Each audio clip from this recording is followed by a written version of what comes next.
This isn't just a fancy sign in left field. This has become the reality of Southern Miss baseball. It's definitely fun to be out there on the field with your buddies and winning a lot of ball games.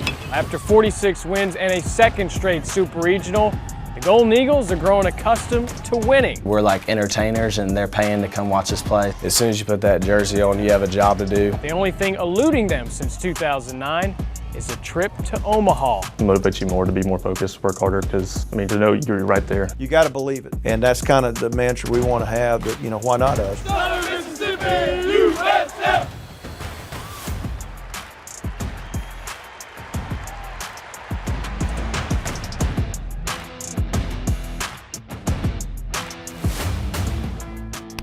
This is Baseburg. It's a place full of magic. Pete Taylor Park magic.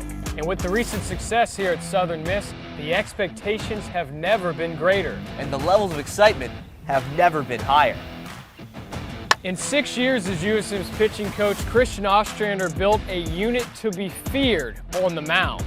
Now the Wizard of Oz orchestrates the entire ball club, and he knows how big of shoes he's got to fill, taking over for Scott Berry.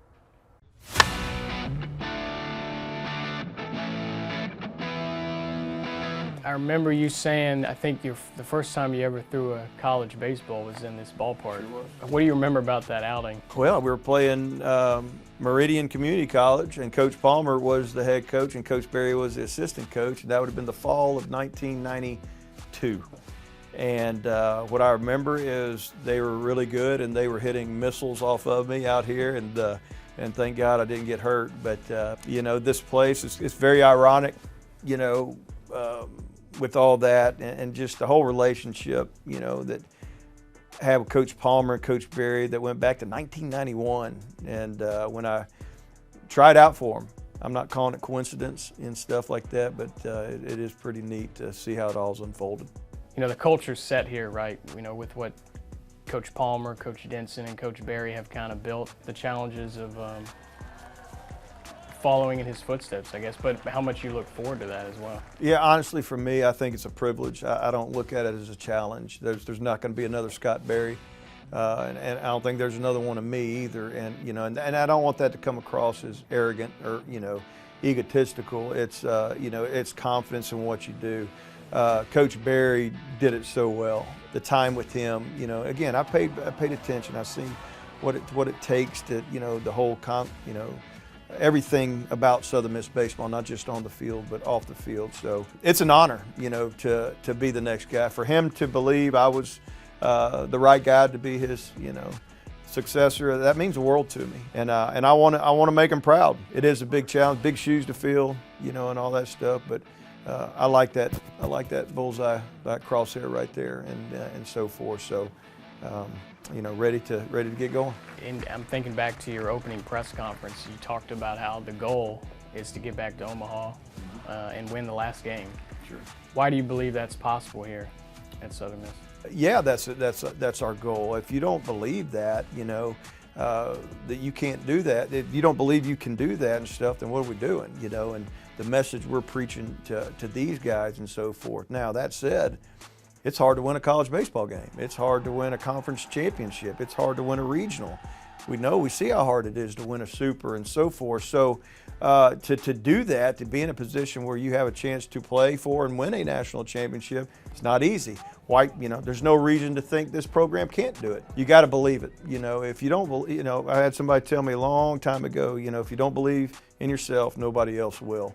And that's kind of the mantra we want to have, that, you know, why not us? Why can't we do it? So, yeah, I mean, it's not just lip service. It's something that is a goal, and it's going to be a tough goal to attain, but we got to have it up there. A major mark of Coach Oz's success here at Southern Miss is how he's developed arm talent. The Golden Eagles aren't going to replace two-time All-American Tanner Hall, but Coach Oz believes he may have even more depth on the mound this season.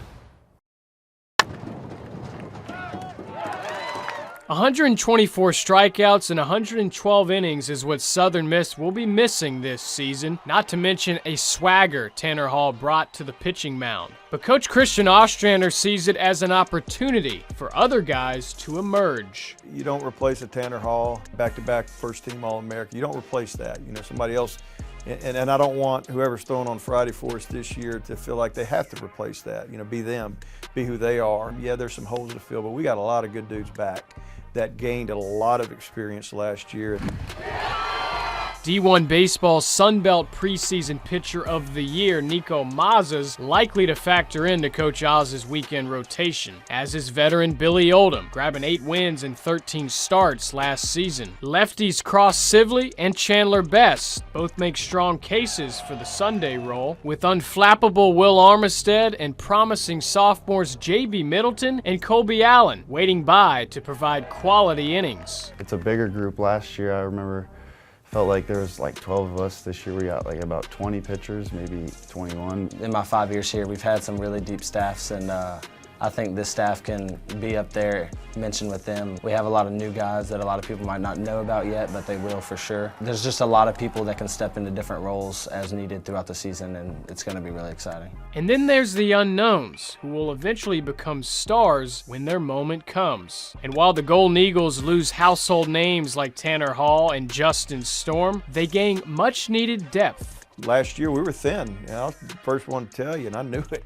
And I was so proud of what that group accomplished, being as thin as we were. So by design, we kind of beefed it back up, and we got some options, we got some weapons, and you know, now it's time for them to go, you know, prove it and do it. You know, I know what I see. The stuff's there. The bodies are there. They just got to go do it.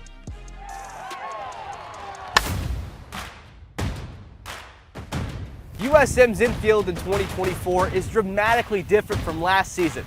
The lone returner from last year's group is now playing outfield. Luckily, the Golden Eagles have a lot of options at 3 through 6 in hopes of creating more 6-4-3s. Here's a look at the newcomers around the horn. We've all been talking about all of us infielders. It's the smallest infield probably in the country. All of us stand at about 5'8", 5'9". They may be small in size, but USM's new infield group hopes to win big. The unit is brand new this season from corner to corner. Second baseman Nolan Tucker has the most experience of the bunch. The Valparaiso transfer played 4 years with the Beacons with 107 starts under his belt. You may remember the Indiana native from Valpo's weekend series against the Golden Eagles last year. Tucker collected 5 base hits with an RBI in that 3-game set. His impact on the field wasn't forgotten when he entered the portal. You know, I thought it was pretty cool. You know, that a team, obviously I stuck out enough playing against, you know, a great team. I stuck out enough that they'd actually want me to play for them. You know, I thought I was honored. I think as good as this team's done, you know, it seems like forever, and especially now, they have such a good tradition here, such a good culture that, you know, I feel like it's not about me. I just have to go in every day, do what the team needs of me, and I know we'll be successful. At shortstop, there's true freshman Seth Smith and BYU transfer Ozzie Pratt, who we'll touch on a little bit later on in the show.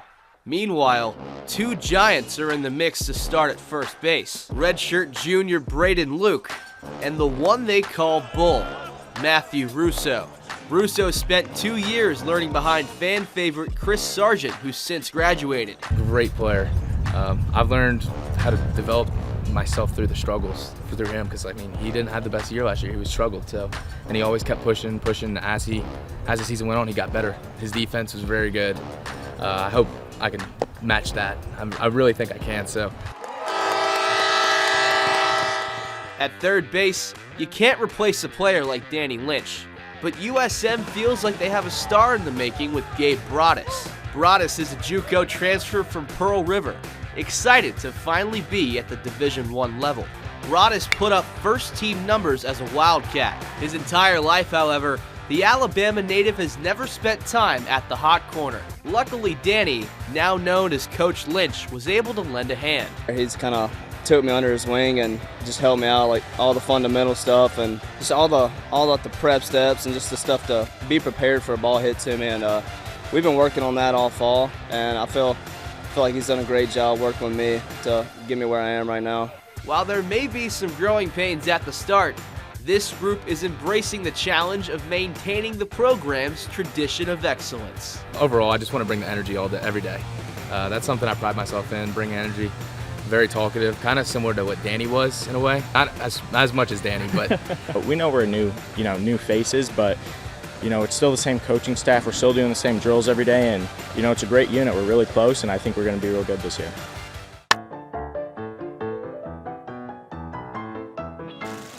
Major League 2. Angels in the outfield, that's a good one. I think I would say Field of Dreams. Field of Dreams is tied for one with the bench warmers. Bench warmers. I used to know every word to it. You can't go wrong with the Sandlot or the bench warmers. One of those two. Moneyball. I do really like Moneyball, and now being able to talk to Keller about it occasionally, knowing Coach Bradford, his dad played here. It's just one Bull Durham, but from a teaching moment, one for love of the game was one for me that was made a big impact.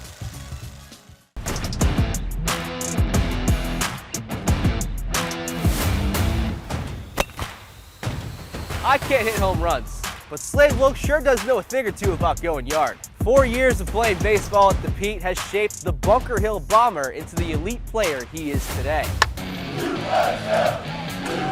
My first memory of coming to USM baseball game, I want to say around 2012, Bradley Roney was playing, and I'm sitting behind home, pretty good ways up, and he hit a foul ball, and I caught it with my bare hand, and the place went crazy. And I remember that. I thought it was pretty awesome. Growing up 39 miles from Pete Taylor Park, Slade Wilkes was destined to become a Golden Eagle. I've always wanted to come to games when I could, because, Southern Miss has been playing high-level baseball for a long time now, and, the more I came here, the more I wanted to be a part of it. As he enters his senior season, the Columbia Academy grad could have had a much different fate 4 years ago. Wilkes was a top 100 prospect in the 2020 MLB draft. Then COVID-19 struck, slashing the draft from 40 rounds down to 5. It was definitely, for me, it was obviously a little stressful, but, it was a win-win situation. I would have been happy with either outcome, and, I prayed about it a lot and put it in God's hands, and, I'm forever grateful that I'm in my 4th year now at Southern Miss, and, get to play in front of probably the best fans in the country, there's no doubt. You can't put a monetary value on what my time at Southern Miss has been like. 32 career home runs and 103 career RBIs later, Wilkes has been named as a team captain for the upcoming year. It's everything, just as far as, I've looked up to every single captain that I've had in the past year. They've all been great guys, and, I've learned something from all of them that, I want to use. And the biggest thing for me is just show up every day and just bring it. As the opening of a new season inches closer, the ending to 2023 still hurts for some.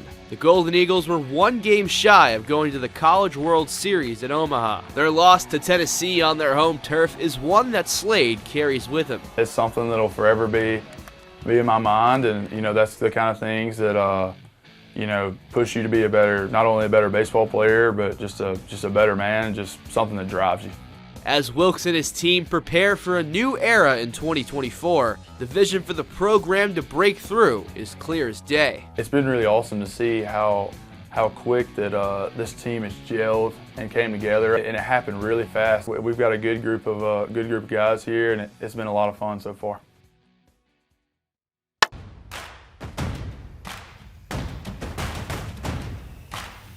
A 6-time Mississippi Sportscaster of the Year, this man hardly needs an introduction. John Cox has seen it all in this ballpark. In fact, when he started calling baseball games 45 years ago, this place looked a lot different.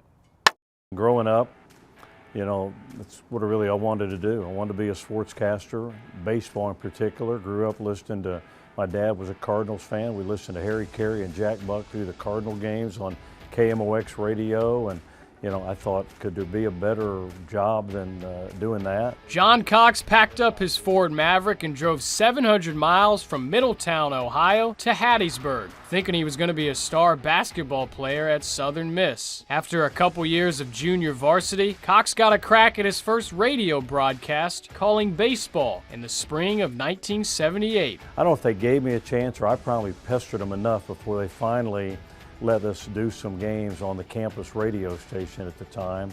wasn't very high powered. We sat there and did it and felt like, you felt like you were in Busch Stadium or Yankee Stadium. USM's ballpark a little more modest in those days. 4 bases and an outfield fence and a couple of dugouts and a shed to keep the lawnmowers and that kind of stuff in. There just wasn't a whole lot here. They dressed over at Red Green Coliseum. Hill said, we're going to change that, raise the prices of tickets. We're going to have a concession stand that people can get a lot of stuff that they like. And everybody, I'm sure everybody said, Hill's crazy. As he did it, and they started to win a little bit. More people came and it got bigger and bigger. To the point, Southern Miss wasn't just hosting regionals, but super regionals. Now 50 years and over 2,000 broadcasts in, Cox has watched a lot of baseball, but he still hasn't seen it all. It never gets old because every day that you put on that headset and sit in that booth or come to the ballpark, something's going to happen probably that you've never seen happen before. Baseball is a great storytelling broadcast. The best compliment you can get is somebody will tell you that you made them feel like they were sitting right there with you. And so that's what I try to do. I try to make that listener feel like they're there with us and a part of what's going on that particular day.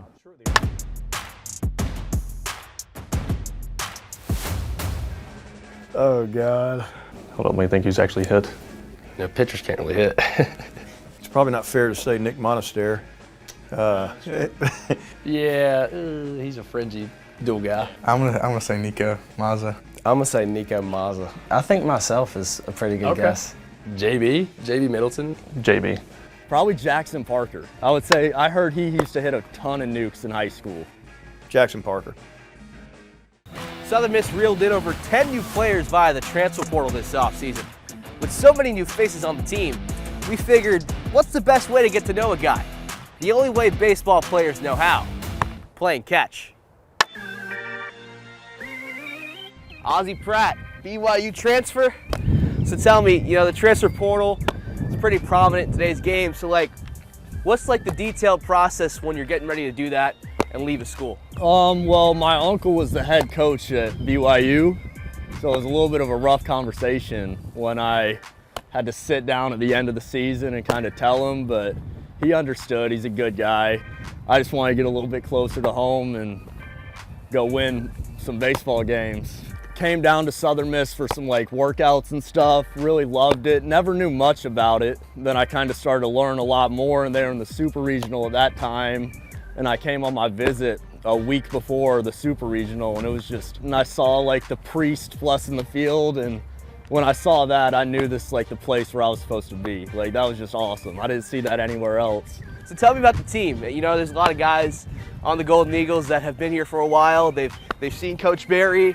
They know Coach Oz. Being a newer guy, what was that like coming in, trying to fit into the culture immediately? It was the first week, you could just tell everybody was gonna get along. I don't think I've ever been on a team this close. Just hanging out at the pool, hanging out at each other's houses, just doing everything. Immediately told me you came here to win baseball games, and I'm sure you've been playing baseball a long time. What were some of your earliest memories playing ball, that kind of helped got you here to this point? Well, my mom was a Hall of Fame softball player at Nova Southeastern, and then my dad played baseball at Utah. And I got 4 different uncles that played Division I baseball, and then 1 uncle that played football. So my whole family's always just been a huge baseball family. So kinda just since I was born, I was named after Ozzie Smith, and just so on. Started when I was really young. I don't really know, just always been playing baseball my entire life. Playing shortstop at USM, trying to fill the shoes of Dustin Dickerson, who was here last year. I know you're currently battling with Seth Smith and a couple other guys. So leading up to the season, what's been your mentality every day in these scrimmages or in practice? Just really chill out. Like I said, I've been playing baseball a really long time. Don't overthink it. I've taken probably millions of reps at shortstop, probably millions of swings. Just really relax and know the work I've put in, just let it show. What sense have you gotten about these Golden Eagle fans as we inch closer to opening day? Oh, I love them. They're I see on Twitter all the little fights they get in with other fans, and it fires me up. It's awesome. They just love their team so much. Well, you know, when they come out to the Pete and Ozzie Pratt's in the lineup, what should they expect to see? What are they going to get on a weekend series or on a midweek? Just try to get on base. I'm gonna make every play. Just really like fire up the team, try to be that spark plug, and really just do whatever I can to help the team win. It's kind of like deer camp in Las Vegas. What happens out here stays out here. It's probably the most unique. I mean, you should hear some of the stuff they say in that bullpen. When opponents come here, their families can't believe it. They all wish that they had the same setup. 3-4 hour tailgate that has to have a baseball game going on.